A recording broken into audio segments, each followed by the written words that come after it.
Terima kasih Bapak Insinyur Haji Erlangga Satriagung sebagai Ketua KONI Jawa Timur telah memberikan sambutannya. Baik, kita memulai hari ini dengan sesi pertama yang akan dipimpin oleh Dr. Muhammad Hud Suhargono, SPOG Konsultan. Sebelumnya saya bacakan dahulu CV beliau. Jadi Dr. Muhammad Hud Suhargono, SPOG Konsultan, beliau lahir di Surabaya tanggal 28 Maret 1970. Beliau tempat tinggal di Sekar dengan Indah E23 Sidoarjo. Riwayat pendidikan beliau, lulusan FK Uner tahun 95, lalu lulus PPDS Objin FK Uner tahun 2006, lulus konsultan Objin Sosial FK Uner 2018, lalu Comparative Study of Social Obstetric Gynecology konsultan di Sri Lanka tahun 2018, dan Fellow Training in School of Community Medicine Adelaide University 2018. Lihat pekerjaan beliau, Clinical Consultant, program EMAS USAID Jawa Timur, USAID 2012-2017, MNH Advisor, program Jalin USAID Jawa Timur 2018 hingga sekarang, Koordinator Satgas Yandas, Forum Penakib Jawa Timur, dan Kepala Instalasi Maternal Perinatal RSUD Bangil Pasuruan 2018 hingga sekarang. Baik, untuk berikutnya, kepada Dr. Muhammad Hud Suhargono, SPOG Konsultan, waktu dan tempat kami persilakan. Hari ini kita bisa bersama-sama mengikuti webinar khusus sport training ya, dalam rangka memberikan pemahaman untuk COVID-19 kalangan atlet dan olahragawan. Jadi pada pagi hari ini kita memang khusus untuk membahas pemahaman COVID untuk teman-teman atlet dan olahragawan ini karena memikirkan bahwa sejak awal diberitakan penderita COVID-19 di Indonesia sekitar bulan Maret, tanggal 3 Maret 2020, kemudian 2 bulan ini kelihatannya eskalasinya semakin besar ya, di Jawa Timur pun juga semakin tinggi, sehingga mengharuskan kita semua harus bisa beradaptasi terhadap kondisi pandemik ini. Saya rasa kita semua sudah memahami adanya PSBB dan sebagainya, kita mengurangi mobilitas di luar rumah, jadi olahraga pun harus menyesuaikan diri, olahraga di dalam rumah untuk menjaga fitness kita. Ini yang menyebabkan tidak terkecuali teman-teman olahragawan dan atlet ini juga harus beradaptasi terhadap kondisi seperti ini. Karena memang pandemik COVID-19 ini kelihatannya memang ujungnya belum, kapan selesainya juga belum kita ketahui bersama. Ini yang menyebabkan kita harus membuat adaptasi terhadap kondisi tersebut. Ya, terutama juga kalangan atlet dan olahragawan. Banyak pertanyaan menarik seputar COVID-19 dikaitkan dengan olahraga dan atlet dan sebagainya, karena ternyata dalam beberapa pemberitaan di media sosial dan sebagainya ini olahragawan atau atlet pun tidak serta-merta lebih imun atau lebih daya tahan tubuhnya lebih tinggi terhadap COVID. Ternyata kalau kita dengar bersama di medsos dan sebagainya, atlet-atlet di Liga A Italia misalnya juga ada yang terkena COVID, di Liga Inggris juga ada yang confirm COVID, di Amerika pun atlet-atlet NBA, sekelas NBA pun ada yang terkena COVID. Ini yang nantinya mungkin kita akan jawab pada pagi sampai siang hari ini, apakah memang olahragawan, atlet lebih imunnya lebih tinggi atau bagaimana sehingga lebih tidak rentan terhadap populasi normal seperti itu. Kemudian yang menarik juga nantinya bisa kita perbincangkan masalah event-event olahraga. Ternyata event-event olahraga pun juga banyak yang disuspend. Yang terbesar Olimpiade Tokyo 2020 juga mundur.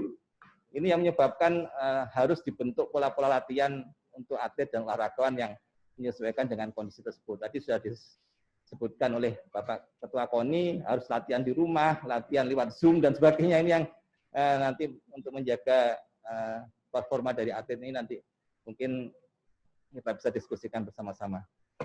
Untuk sesi pertama ini, Saya bertugas sebagai moderator. Yang akan memberikan presentasi pertama adalah Dr. Ramdhani, spesialis THT konsultan. Ini sobat saya. Beliau ini sebagai Ketua Satgas COVID-19 untuk IBI Jawa Timur, Pak Ramdhani. Jadi ini beliaunya akan memberikan materi mengenai sekilas tentang COVID-19. Ini mungkin pemahaman awal untuk teman-teman atlet mengerti bagaimana sebenarnya COVID-19. Ada waktu 20 menit, Pak Ramdhani. Silakan untuk. Assalamualaikum warahmatullahi wabarakatuh. Salam olahraga. Selamat pagi para atlet dan olahragawan serta insan olahraga yang ada di Jawa Timur. Pada kesempatan siang hari ini, siang hari ini saya akan menyampaikan materi tentang sekilas COVID-19. Seperti kita ketahui bersama bahwa beberapa bulan terakhir, sejak awal tahun 2020, dengan adanya infeksi COVID-19 yang pada bulan April menimbulkan pandemi global, maka secara drastis kita merubah banyak sekali kebiasaan, pekerjaan, dan apapun yang kita lakukan seperti sekolah, bekerja, dan lain-lain, akhirnya kita harus melakukannya melalui apa yang disebut sebagai work from home dan lain-lain. Semuanya ini disebabkan karena satu hal, yaitu adanya COVID-19.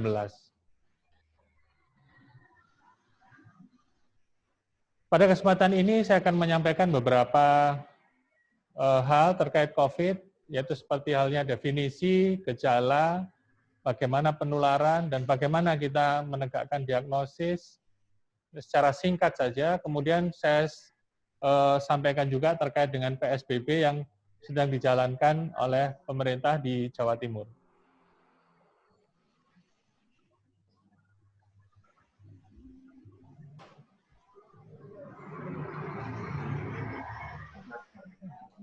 Ya, COVID-19 itu merupakan singkatan dari suatu coronavirus 19, suatu infeksi virus corona jenis baru yang ditemukan pada manusia pertama kali di Wuhan, Cina pada Desember 2019. Hingga 14 April 2020, virus ini sudah menjangkiti 1.942.360 orang dari 185 negara di dunia, dengan menimbulkan kematian sejumlah 121.726 kejadian. Sehingga akhirnya kejadian ini diarahkan atau oleh WHO diputuskan menjadi suatu pandemi global. Di Indonesia sendiri, sejak tanggal 2 Maret 2020 diumumkan kasus pertama, hingga 44 hari berikutnya sudah didapatkan 4.839 yang positif dengan 459 orang yang meninggal dunia. Ya, virus ini sebenarnya adalah merupakan suatu mutasi atau perubahan dari virus yang sebelumnya pernah ada di tahun 2003 yang disebut sebagai virus SARS-CoV-2. Oleh karena bentuknya yang mirip, maka pada kasus infeksi kali ini disebut sebagai SARS-CoV-2. Itu nama virusnya, sedangkan penyakitnya disebut COVID-19. Slide. Gejala seorang terjangkit corona, yang pertama, yang paling mudah kita lihat adanya demam. Kemudian ada batuk, sesak nafas. Pada kasus yang lebih parah, bisa terjadi infeksi pada paru-paru yang disebut pneumonia, sehingga menyebabkan pasien menjadi kesulitan untuk bernafas. Nah, yang lebih ekstrim, karena kesulitan bernapas tersebut menyebabkan seseorang bisa meninggal dunia. Slide. Nah, bagaimana virus corona ini menyebar? Virus corona ini menyebar melalui kontak langsung, berjabat tangan, berpelukan, ciuman, cipika-cipiki, ya. Nah, kemudian bisa juga dengan kita memegang suatu alat yang terinfeksi atau terdapat virus di permukaannya, misalkan di pegangan pintu atau kita menyentuh pegangan di kendaraan umum, di bis atau di kereta dan lain sebagainya. Penularannya ini disebut seringkali sebagai exponential growth. Bagaimana exponential growth ini? Nah, seperti kita lihat bahwa satu orang akan menularkan ke orang yang lain, kemudian orang tersebut akan menularkan ke orang yang lain, sehingga dalam waktu dekat, orang yang tertular ini akan menjadi sangat banyak. Nah, ini kita menyebutnya sebagai eksponensial. Bagaimana cara penularannya? Ya, karena cara penularannya sangat mudah, hanya melalui bersalaman atau kita bertemu kemudian tidak menggunakan pelindung masker, maka virus yang diderita atau yang dipunyai oleh orang tertentu, oleh pasien tersebut akan bisa menyebar ke orang lain. Nah, ini harus dipahami oleh rekan-rekan sekalian bahwa bagaimana proses penyebaran virus ini sehingga apa yang harus dilakukan supaya virus ini tidak menyebar dan menginfeksi orang lain, nanti akan saya jelaskan setelah ini. Slide. Nah, siapa yang mudah atau rentan terinfeksi? Yang pertama adalah lanjut usia. Yang kedua adalah seseorang yang memiliki penyakit tekanan darah tinggi, memiliki penyakit kencing manis, jantung koroner, gangguan pembuluh darah, dan penyakit ginjal. Sementara ini yang dianggap sebagai penyakit penyerta yang mempermudah seseorang itu untuk terinfeksi coronavirus. Slide. Nah, kita akan bertemu dengan beberapa istilah. Yang pertama ada OTG, orang tanpa gejala. Kemudian ada ODP, orang dalam pemantauan. Ada PDP, pasien dalam pengawasan. Yang paling kita bisa lihat bahwa orang ini sakit apa tidak, yaitu orang dengan kejadian PDP, di mana sudah muncul ada demam, ada batuk, pilek, nyeri tenggorok, kemudian ada sesak nafas. Di samping itu, setelah diwawancara, dia ada riwayat kontak dengan pasien COVID-19, atau yang bersangkutan tinggal di daerah yang merupakan daerah merah misalkan. Nah, ini akan mudah kita untuk melihat. Tapi yang sulit apabila kita bertemu dengan orang tanpa gejala atau disebut OTG. Orang ini sehat karena imunnya baik, terutama pada orang-orang muda. Tapi dia pernah kontak dengan pasien COVID. Sehingga kemungkinan orang tersebut memiliki atau pernah terinfeksi tapi tidak menimbulkan gejala. Nah, ini orang tersebut potensial untuk menularkan ke orang yang lain. Nah, ini yang harus kita berhati-hati, karena yang bisa menularkan itu bukan hanya orang yang kelihatannya sakit, tapi orang yang sehat, tapi kita pernah kontak erat dengan orang yang sakit, itu juga potensial sebagai pembawa virus yang bisa menularkan ke orang yang lain. Ya. Slide. Nah, ini suatu definisi ya. Jadi PDP adalah, menurut definisi, adalah orang dengan gangguan infeksi saluran pernapasan akut, disertai demam atau ada riwayat demam, kemudian ada gejala atau tanda penyakit pernapasan seperti batuk, sesak nafas, sakit tenggorokan, pilek, pneumonia, ya. Kemudian dari riwayat sebelumnya, 14 hari sebelumnya, riwayat perjalanan atau tinggal di daerah negara yang melaporkan ada transmisi lokal. Di sini kita melihat bahwa Jawa Timur, Kota Surabaya ini merupakan daerah yang sudah disepakati sebagai daerah yang dapat mentransmisikan atau disebut transmisi lokal. Sehingga apabila ada orang yang berpergian dari Surabaya ke daerah lain, maka otomatis setelah sampai di daerah tersebut, yang bersangkutan harus dilakukan karantina 14 hari untuk melihat supaya yang bersangkutan tidak menularkan kepada orang yang di daerah yang didatangi tersebut. Ya, slide. Nah, ini sebagai contoh ya. Kalau perbedaan selama 2 atau 3 hari ini, di depan kita lihat adanya foto dada atau foto torak ya dari pasien. Yang sebelah kiri dilaksanakan 21 Maret, yang sebelah kanan 23 Maret. Di sini akan tampak sekali perubahan yang mencolok bahwa yang sebelah kiri parunya masih relatif bersih, yang sebelah kanan sudah penuh sekali. Dari beberapa diskusi dengan pakar, diketahui bahwa kadang-kadang pada situasi yang sebelah kiri itu masih belum tampak adanya tanda-tanda sesak dan lain sebagainya. Karena apa? Karena pasien masih dapat melakukan kompensasi. Ada compliance yang masih bisa dilakukan oleh tubuh sehingga masih bisa beraktivitas normal. Tapi apabila sudah sampai pada yang sebelah kanan, ini kondisinya akan sangat menurun. Karena apa? Karena terjadi kesulitan dari tubuh untuk mengabsorpsi atau mengambil oksigen untuk diproses menjadi bahan mensupport otak, jantung, dan organ-organ penting lainnya. Sehingga apabila oksigen ini tidak bisa masuk ke dalam tubuh, otomatis penderita tersebut akan mengalami gangguan terhadap organ yang terkena. Apabila organnya itu otak, maka dia bisa menjadi stroke.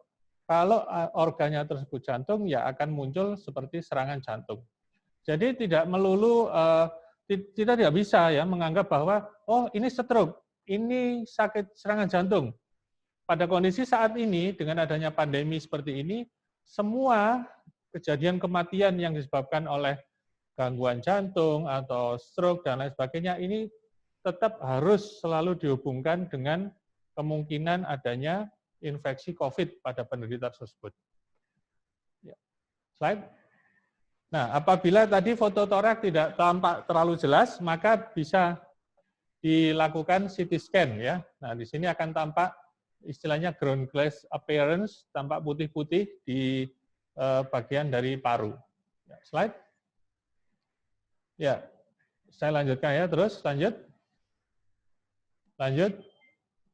Nah, di sini yang disebut sebagai kontak erat itu siapa? Yang pertama adalah petugas kesehatan yang memeriksa, merawat, mengantar, dan membersihkan ruangan di tempat perawatan tanpa menggunakan APD yang standar. Ya, ini kalau tidak menggunakan APD maka dianggap dia kontak erat. Kemudian yang kedua, orang yang berada pada satu ruangan dalam 2 hari sebelum kasus timbul hingga 14 hari setelah kasus timbul. Yang ketiga, orang yang bepergian bersama radius 1 meter dengan segala jenis alat angkut kendaraan, ya 2 hari sebelum kasus muncul sampai 14 hari setelah kasus tersebut muncul. Slide.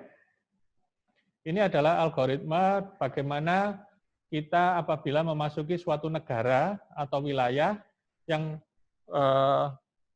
diduga atau kita dianggap sebagai orang yang potensial untuk membawa penyakit, maka ada algoritmanya. Jadi intinya di akhir di sini akan disampaikan bahwa apabila kondisi pasien ringan, maka yang bersangkutan bisa dilakukan isolasi di rumah. Apabila kondisinya sedang, dirujuk ke rumah sakit yang dituju atau yang direkomendasikan. Apabila berat, maka dia harus datang ke rumah sakit untuk menjalani perawatan. Slide.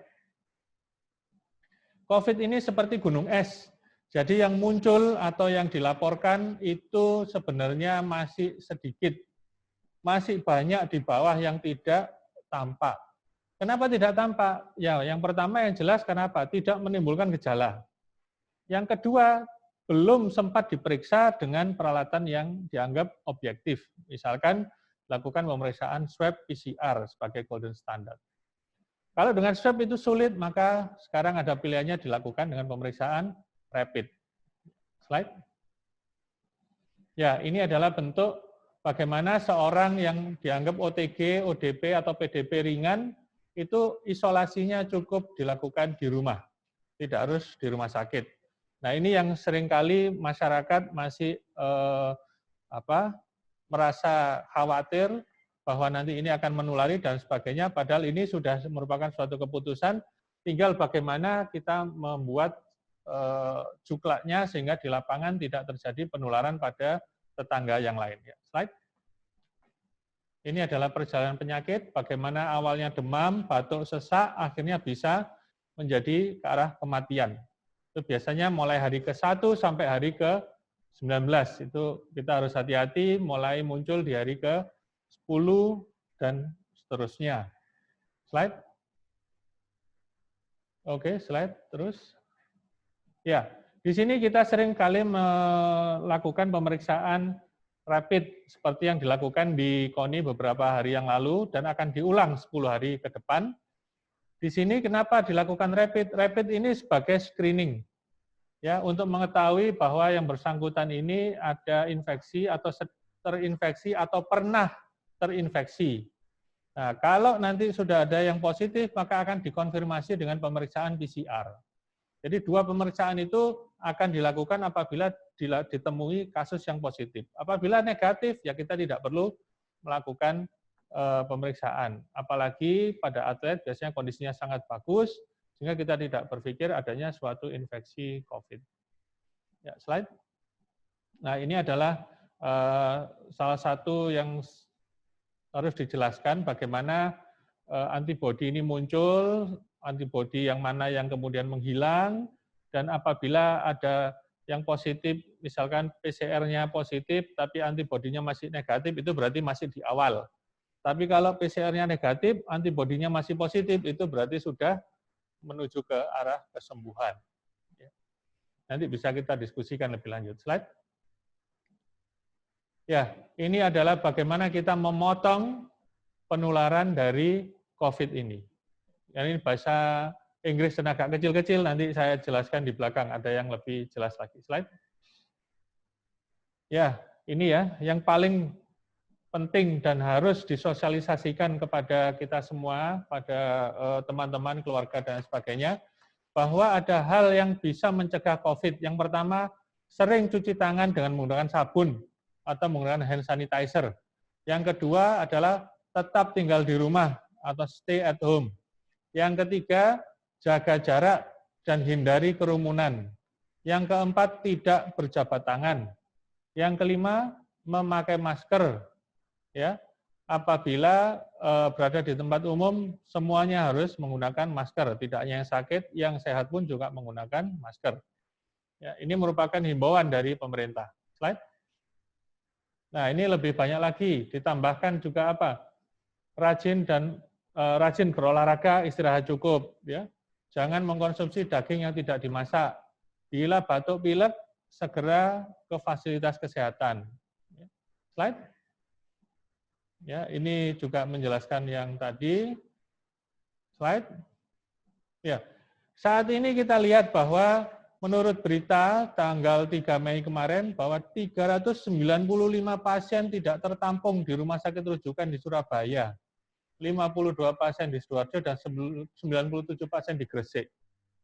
Hal-hal seperti inilah yang kita khawatirkan bahwa kalau masyarakat tidak serius dalam memahami dan melaksanakan himbauan pemerintah, maka rumah sakit tidak akan cukup untuk menangani para penderita COVID-19. Akibatnya apa? Seperti berita-berita di luar negeri yang dengan fasilitas kurang, mungkin nantinya akan banyak pasien-pasien yang harus dirawat di rumah sakit tapi tidak mampu atau tidak bisa mendapatkan perawatan tersebut. Dan akhirnya pasien tersebut bisa meninggal dunia dengan keadaan yang tidak mendapatkan atau belum dapat perawatan yang seharusnya. Slide. Nah, ini. Dari tanggal 5 kemarin kita lihat bahwa di Jatim hampir semuanya merah kecuali Sampang. Slide. Ya, didapatkan pasien 3.500 yang PDP, 20.000 yang ODP. Slide. Ya. Yang terkonfirm 1.162, di mana yang sudah sembuh 198, dirawat 841, meninggal 123. Ya, slide. Ya. Kota terbanyak adalah Surabaya. Kemarin mendapat angka 569, yang sembuh 88, yang meninggal 73. Surabaya ini sangat berbahaya. Jadi saya sangat menghimbau kepada masyarakat di Surabaya khususnya dan di Jawa Timur pada umumnya bahwa kalau memang diminta untuk stay at home, menggunakan masker dan lain sebagainya, maka patuhilah itu. Karena itu yang bisa mencegah penularan COVID-19. Slide. Ya, lanjut. Ya, ini secara persentase yang dirawat 72%, yang sembuh 17%, yang meninggal 10% hingga kemarin. Slide. Nah, karena hal-hal tersebut yang dianggap ada pelonjakan penderita COVID yang sangat besar, maka pemerintah memutuskan untuk melakukan PSBB, pembatasan sosial berskala besar. Apa yang dilakukan dengan meliburkan sekolah dan tempat kerja, pembatasan kegiatan keagamaan, pembatasan kegiatan fasilitas umum, pembatasan kegiatan sosial budaya, pembatasan moda transportasi, dan pembatasan kegiatan yang mengumpulkan orang banyak sehingga memiliki kesempatan untuk menularkan kepada orang lain. Slide. Tujuannya apa? Yang pertama untuk menurunkan morbiditas atau kesakitan dari pasien, supaya kasus konfirmasinya turun, PDP-nya turun, ODP-nya turun. Yang kedua, jelas untuk menurunkan kematian atau mortalitas.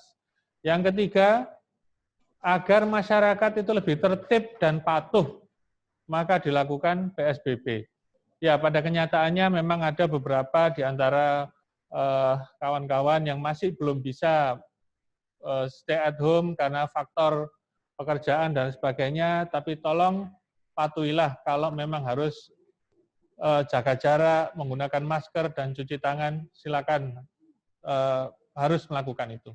Slide. Ya, ini yang dilakukan oleh pemerintah dengan mengadakan checkpoint untuk seleksi, kemudian melakukan isolasi, physical distancing, social distancing, APD dengan masker, tinggal di rumah, dan PHBS, pola hidup bersih dan sehat. Dilakukan sterilisasi, disinfeksi lingkungan, kemudian penanganan dampak sosial budaya dengan dukungan dari pemerintah, dinas sosial, dan lain sebagainya, bagi keluarga yang kurang mampu, disupport oleh keluarga yang lebih mampu. Dari saat inilah kita menunjukkan bahwa sebagai manusia di Indonesia kita memiliki sifat saling menolong, tenggang rasa, dan sebagainya dengan dibuktikan menolong orang lain. Slide. Ya, ini yang masih boleh buka, fasilitas pelayanan kesehatan, kemudian terkait dengan pertahanan keamanan, kemudian gugus tugas pusat provinsi kabupaten kota. Slide. Ringkasan bahwa COVID-19 ini disebabkan oleh SARS-CoV-2 virus yang mudah menular dan menyebabkan pandemi global. Kriteria OTG, ODP, PDP ini diperlukan agar pasien mendapatkan penanganan yang sesuai. Kemudian screening dengan rapid test dan PCR tujuannya adalah memisahkan yang sakit dari yang sehat dan memberikan terapi yang terbaik. Kemudian yang untuk cuci tangan, menggunakan masker merupakan suatu pencegahan dan untuk memutus rantai penularan. Dari adanya lonjakan kasus yang positif, maka pemerintah memutuskan dilakukan PSBB dengan tujuan menurunkan kesakitan dan kematian, serta meningkatkan ketertiban kepatuhan masyarakat. Slide terakhir. Ya, ini tadi adalah suatu usaha dari manusia. Tapi kita tetap harus berdoa kepada Tuhan Yang Maha Kuasa, Allah Subhanahu wa Ta'ala, bahwa kita harus tetap meminta perlindungan dari penyakit dan berharap semoga COVID ini segera berlalu dari Indonesia. Demikian, terima kasih. Assalamualaikum warahmatullahi wabarakatuh. Salam olahraga.